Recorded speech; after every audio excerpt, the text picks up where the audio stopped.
mencoba untuk membalikan kepalanya ke arah semula, dia ngelihat pas di ujung kakinya si pocong itu duduk kayak gini dan ngelihat ke dia kayak gini. Pas dia buka matanya itu, tuh muka pocong ada di depan mukanya.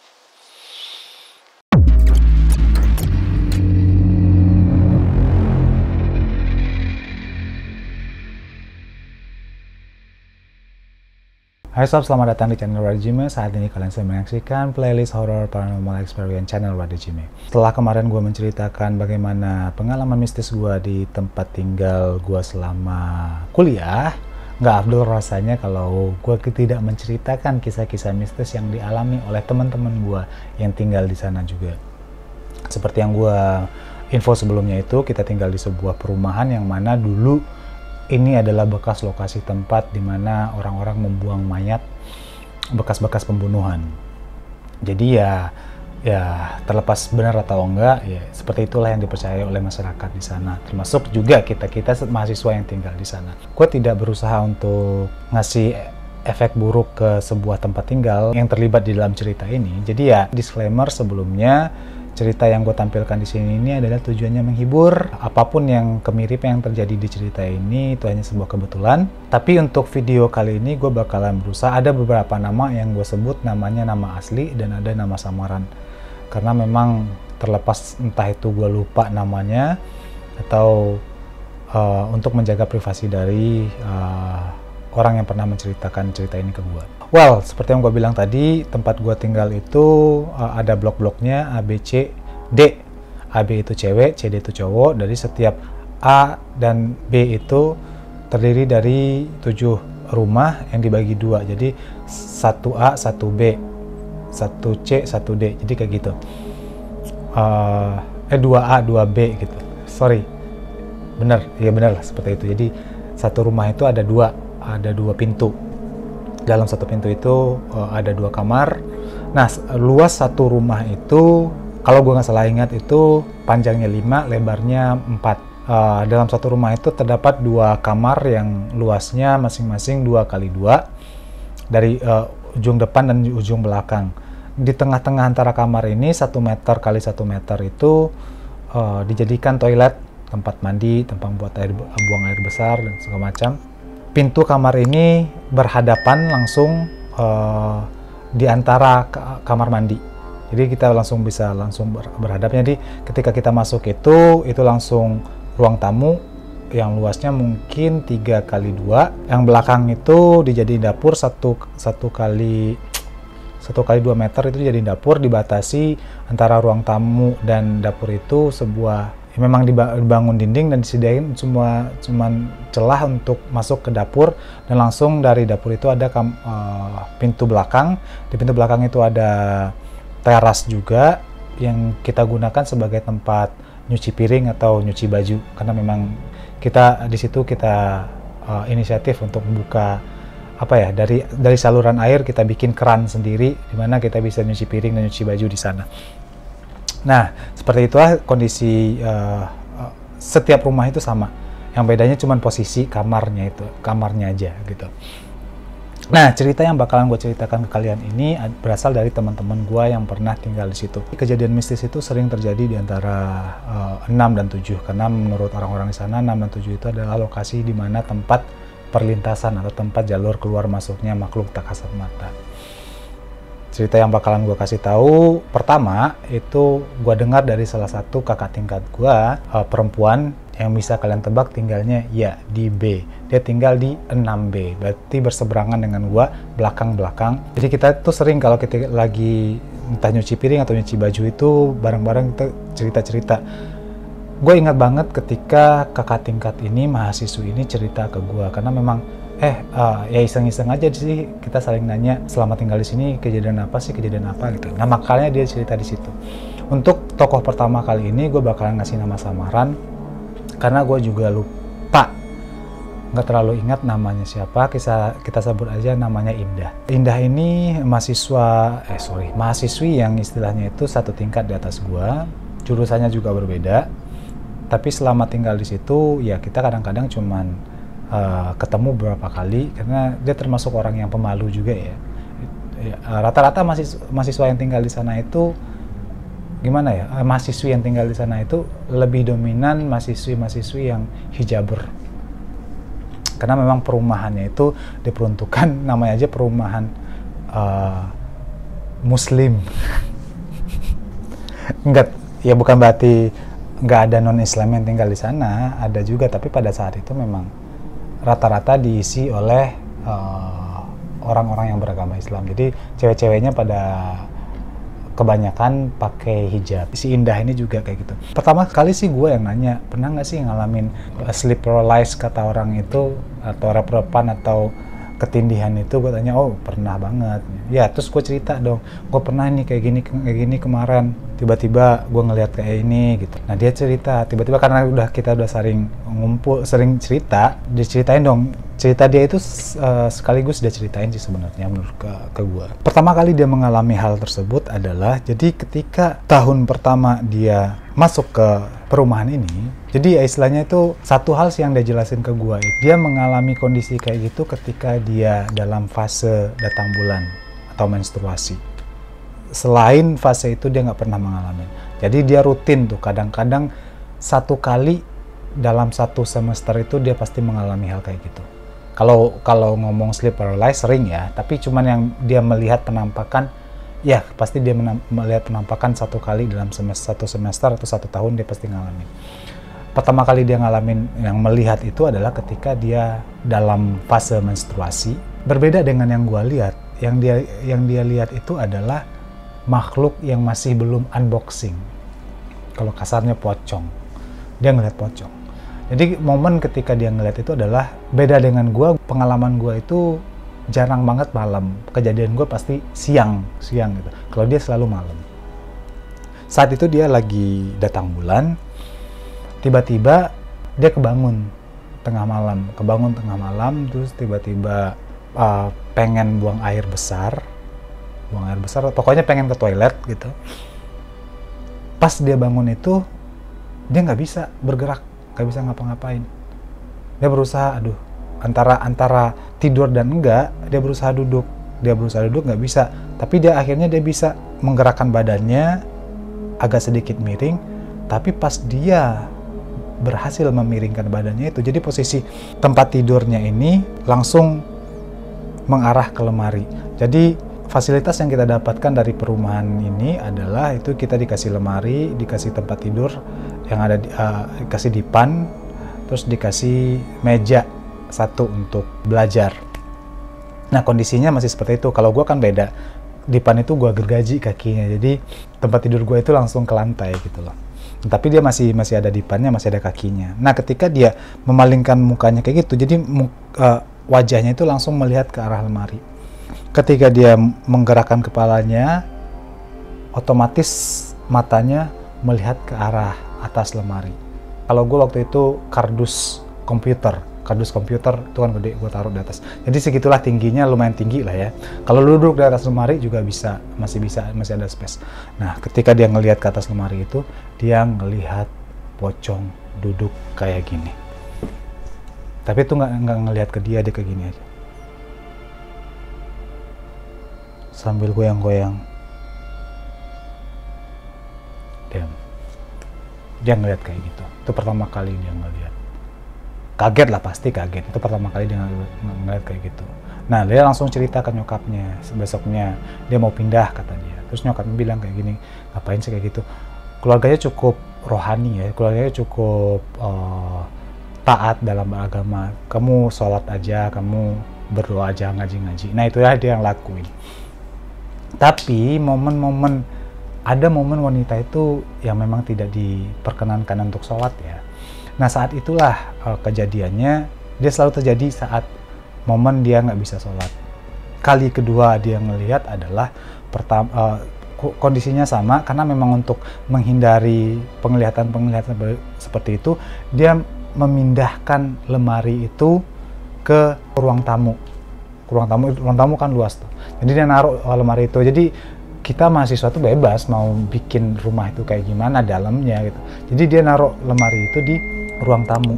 Ketika dia naruh di ruang tamu, kondisinya sama. kita jarang ya istilahnya itu nutup pintu kalau lagi tidur. Kondisi terjadi lagi, tiba-tiba dia kebangun tengah malam, itu selalu tengah malam dia kejadiannya. Di posisi lemari itu, ketika dia kebangun, dia ngelihat yang itu. Ngelihat pocong lagi, tapi saat ini itu nggak di atas lemari, di sudut tempat harusnya lemari itu ada. Berdiri aja, tapi ngelihat ke dia, kayak gitu. Aduh, ya kalau kita sih udah pasrah aja, ya udah dianggap kayak gitu aja, ya sudah deh. Aduh, kelihatan lagi, paling kayak gitu aja. Dia ngomongnya cerita kayak gitu, aduh, kelihatan lagi, udah deh. Nanti kalau udah selesai, udah bersih, bakalan nggak kelihatan lagi, kayak gitu. Kali ketiga adalah yang menurut dia agak sedikit itu luar biasa berani sih pocongnya. Tapi momennya yang sebelumnya itu kan agak jauh dari dia, agak jauh gitu. Posisinya agak jauh. Nah yang ketiga ini menurut dia, itu yang menurut dia udah deh shock banget, dia shock banget. Dia ketindihan lagi, bangun tengah malam. Jadi ya kalau kita kan di tempat gua perumahan itu, kita cuma bayar sewanya, listrik itu kita yang bayar. Jadi ya lu tau lah kantong mahasiswa seperti apa. Nah ketika itu di tempat tinggal kita itu yang paling nyala itu kalau malam itu lampu depan belakang, sama kalau ada yang mau nyalain lampu tidur ya pakai lampu tidur. Kalau gua enggak, gua mati semua. Yang nyala itu lampu depan atau belakang, teras belakang sama teras depan. Nah ketika itu dia kebangun tengah malam, dan itu benar, dia itu benar-benar bangun tapi nggak bisa gerak sama sekali, yang istilahnya itu berbeda kondisinya ketika dia bilang dibandingkan dengan ketika dia sleep paralysis sebelumnya. Dan dia berusaha baca doa lagi, dan mencoba untuk menutup mata. Tapi ketika dia melihat ke arah dinding tempat dia ngelihat pocong itu sebelumnya, itu nggak ada sama sekali. Oh dia lega, dia cukup lega. Tapi ketika dia mencoba untuk membalikan kepalanya ke arah semula, dia ngelihat pas di ujung kakinya pocong itu duduk kayak gini, dan ngelihat ke dia kayak gini. Damn. Gue tanya, terus lu lakuin apa lagi? Ya gue bisa ngelakuin apa coba? Ya udahlah, toh ini juga bakalan berhenti, bakalan hilang sendiri. Ya kayak gitulah. Kaget ya, baca doa. Ya kayak gitu, kita yang istilahnya yang sudah terbiasa mengalami hal kayak gitu, ya responnya cuman itu aja. Itu cerita dari Indah. Nah yang kedua itu cerita yang gue dengar dari adik tingkat gue. Gue cukup akrab dengan dia. Gue bakalan pakai nama aslinya dia. Dia namanya Dores. Dia itu gue 1 tahun di bawah gue kalau nggak salah. Gue tahun ketiga, dia baru masuk kalau gue nggak salah. Nah abangnya itu satu lettingan tapi beda jurusan. Kita beda jurusan semua. Untuk tinggal di perumahan ini, either lu punya kenalan atau lu punya saudara yang tinggal di situ. Jadi lu baru bisa dapat kesempatan untuk tinggal di sini. Rumah ini lumayan favorit karena bagus, tempatnya luar biasa, tempatnya bersih, dan saat itu juga murah. Untuk kantong mahasiswa murah. Nah gini, menjelang peralihan tahun ajaran itu kan istilahnya itu mahasiswa itu dapat libur yang panjang, cukup panjang, ya bisa 1 bulanan atau bisa ya 1 bulanan lah. Nah kebiasaan mahasiswa di sini adalah tempat gua tinggal itu, karena memang apa ya, nggak ngerti, mereka memilih untuk balik ke tempat tinggal itu, ke perumahan kita, ke tempat kita tinggal itu di tempat areal kuliah itu, mendekati kalau bisa besoknya kuliah deh gitu. Jadi kondisi sudah ramai. Nah, berarti ketika belum mendekati jauh-jauh kuliah, berarti areal itu bakalan sepi. Ya, karena memang anak-anak memilih untuk baliknya nanti saja. Bahkan bisa ada yang balik ketika hari kuliah udah mulai gitu. Nah, ini si Dores, gue nggak tahu alasannya kenapa saat itu memutuskan untuk datang jauh lebih awal. Tentunya saat itu juga yang balik juga istilahnya kalau nggak mahasiswa-mahasiswa tugas akhir yang melaksanakan tugas atau project di kampus, ya orang yang istilahnya juga yang memang harus balik ke perumahan itu, tempat tinggal itu jauh lebih awal. Jadi ya saat itu sepi banget, jadi yang istilahnya itu baru 1 atau 2 lah dari setiap blok itu yang ada penghuninya. Gue saat itu juga belum balik. Dores udah balik duluan ke tempat tinggal itu, dan memang belum ada orang sama sekali, dan jarang. Yang ada itu cuma ada satu di blok D kakak tingkat, dan kalian bisa tahu bloknya itu nomor berapa ya, dia nomor 6D. Jadi tinggal di 6D, seperti yang gue ceritakan denah rumahnya seperti apa. Nah, di 6D ini ada salah satu mahasiswa yang tinggal, dia semester akhir, dia lagi ngerjain project. Nah, saat itu si kakak tingkat ini yang di 6D ini lagi ada abangnya tinggal di situ. Abangnya udah lulus kuliah, jadi tapi abangnya itu lagi dalam proses wawancara, dia tinggal sama adiknya ini di nomor 6D. Ada 2 kamar ya. Jadi tapi satu rumah itu dibayar sama si kakak tingkat ini buat dia sendiri. Ya, fungsinya pada akhirnya dia bisa ngasih satu kamar buat abangnya.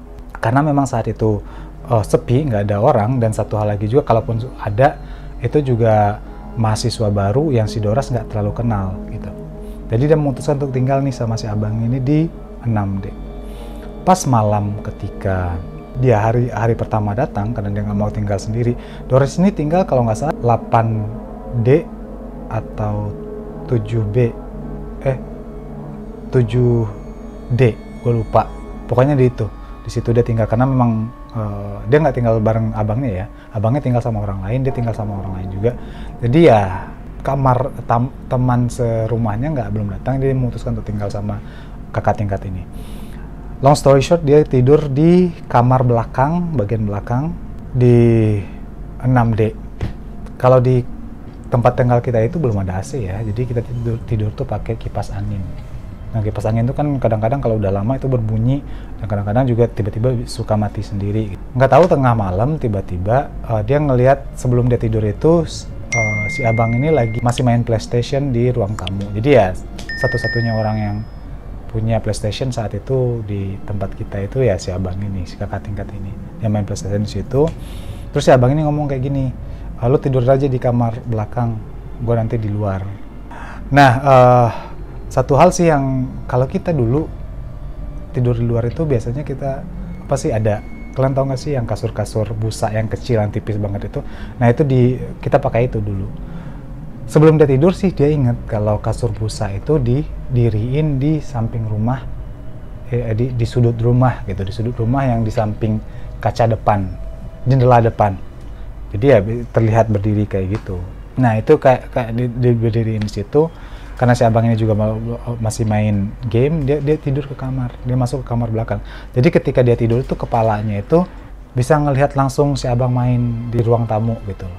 Nah sembari dia tertidur, tiba-tiba tengah malam dia kebangun karena suara kipasnya kekekekekek gitu. Suara kipas anginnya itu memberikan suara yang lumayan berisik, dia kebangun di situ. Terus dia kebangun, dia buka mata, dia ngelihat, oh ruang tengah udah mati. Jadi cahaya ruang tengah, ruang tamu itu cuman cahaya lampu luar itu masuk ke dalam, ke cahaya. Nah ketika dia ngelihat ke situ, dia kira si abang tidur di luar, ternyata nggak ada orang tidur di luar.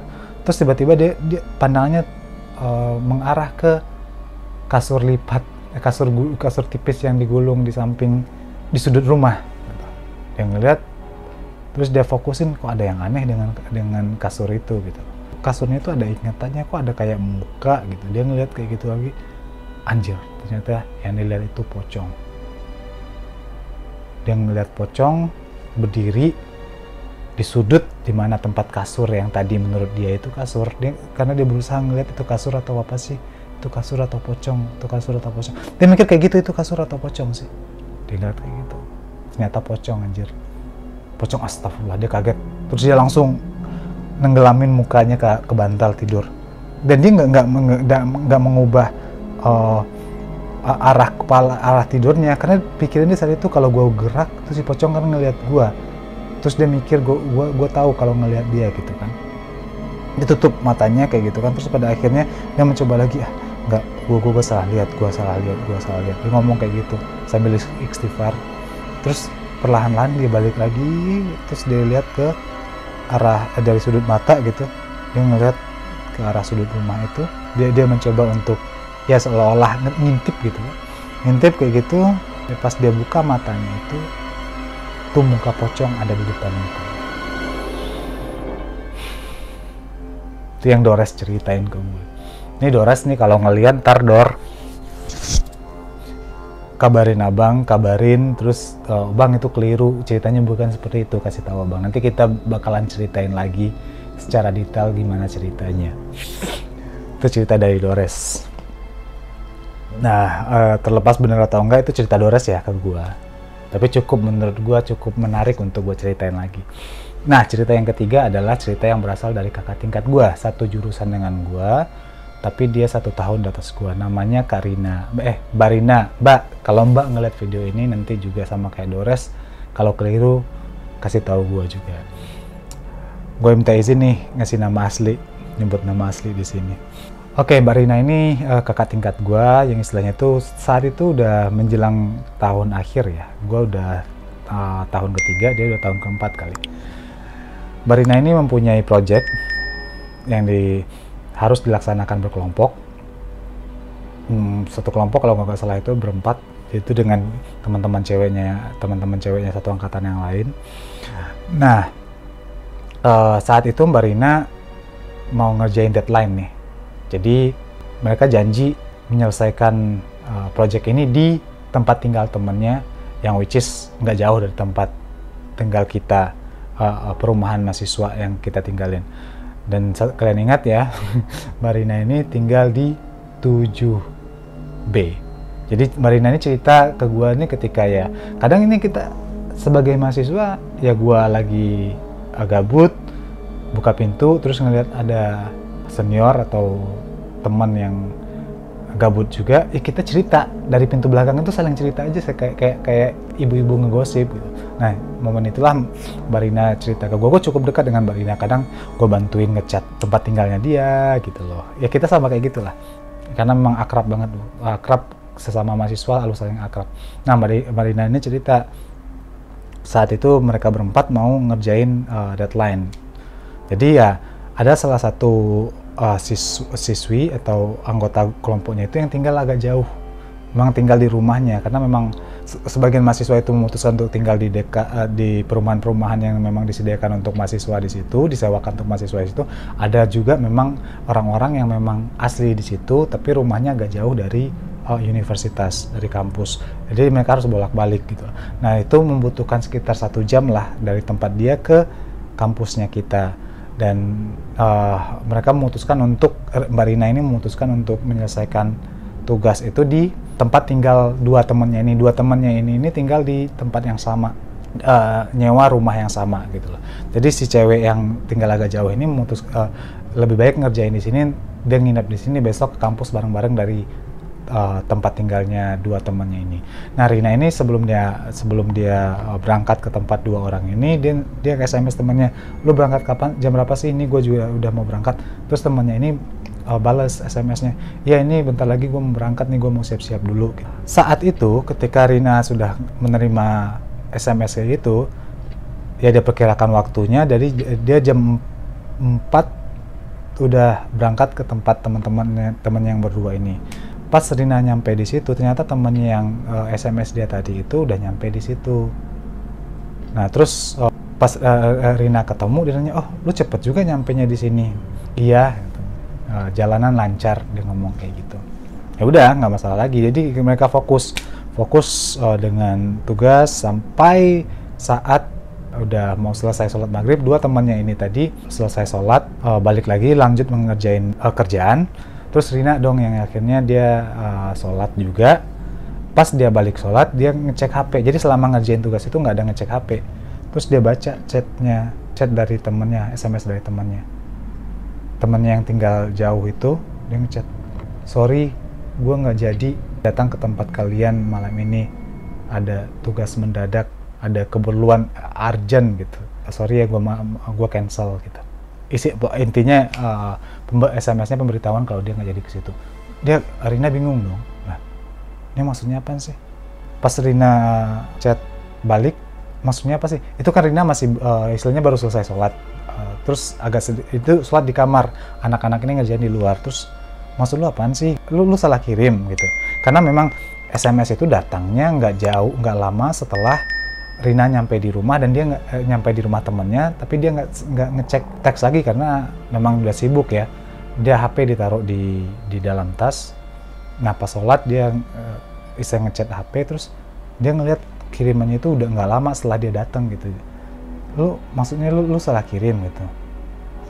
Itu nggak ada balasan lagi dari temennya. Terus tiba-tiba pas Rina mau balik ke tempat teman-temannya ini ngerjain tugas lagi, masuk SMS, sorry, gue tadi harusnya gue ngasih tahu lu dari awal gitu, gue nggak jadi gue tadi udah berangkat ke sana, terus tiba-tiba ada urusan mendadak dari keluarga, urgent gitu, masalah keluarga.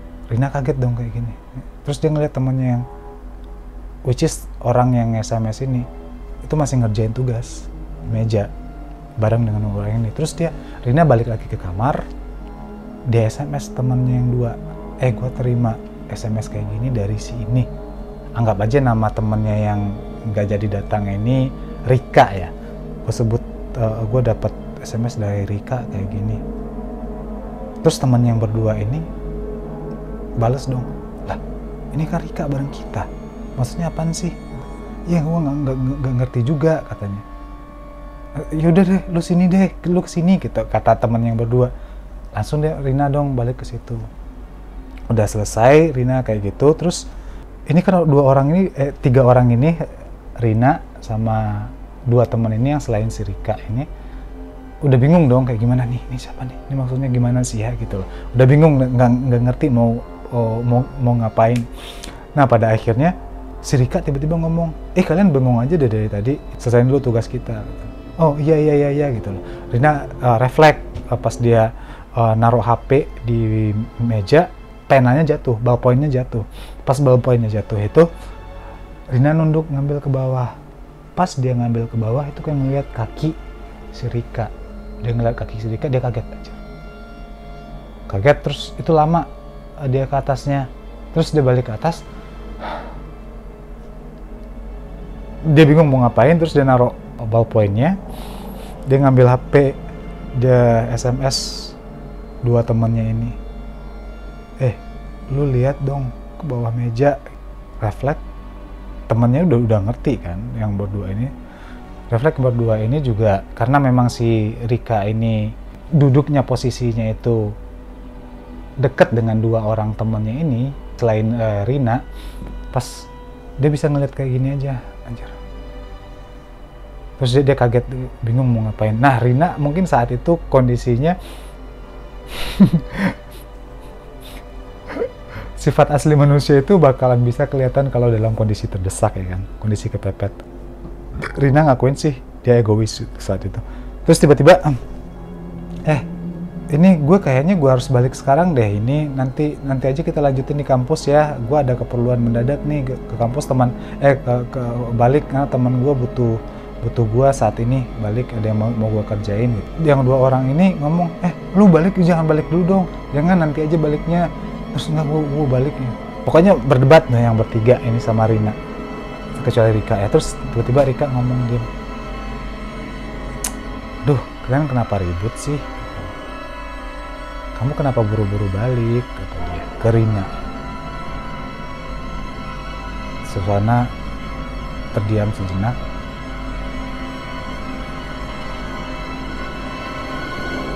Tiba-tiba Rika ngomong, sudah tahu ya. Anjir. Pas dia ngomong sudah tahu ya kayak gitu, nih bertiga orang otomatis lompat lari keluar. Ketika mereka lari keluar itu buka pintu, suara cekikikan yang ngeri banget kata menurut dia itu kedengaran sambil ketawa. Itu lama banget sampai dia lari keluar, itu suara cekikikan itu kedengaran. Terngiang-ngiang datang. Anjir, sudah tahu ya.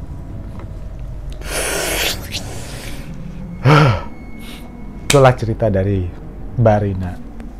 Mbak Rina, kalau ceritanya kurang tepat nanti kalau Mbak Rina lihat video ini, izin kalau mau kasih story yang lengkap deh, biar gue bisa bikin ceritanya jauh lebih menarik. Tapi ya itulah dia cerita dari teman-teman gue ketika gue kuliah. Untuk selanjutnya ya benar, gue bakalan menceritakan kisah-kisah horor yang gue alamin di dunia kerja ketika fase kerja. Dia bukan cuma multiverse aja yang ada fase-fasenya, gue juga ada fasenya. Cerita horornya ada fasenya. Nah, di sini bakalan lumayan menarik sih kalau menurut gue, karena disitulah pengalaman mistis yang paling ekstrim dan paling banyak gue alamin, sampai pada akhirnya gue menemukan alasan kenapa gue sensitif dengan hal-hal tersebut, dan juga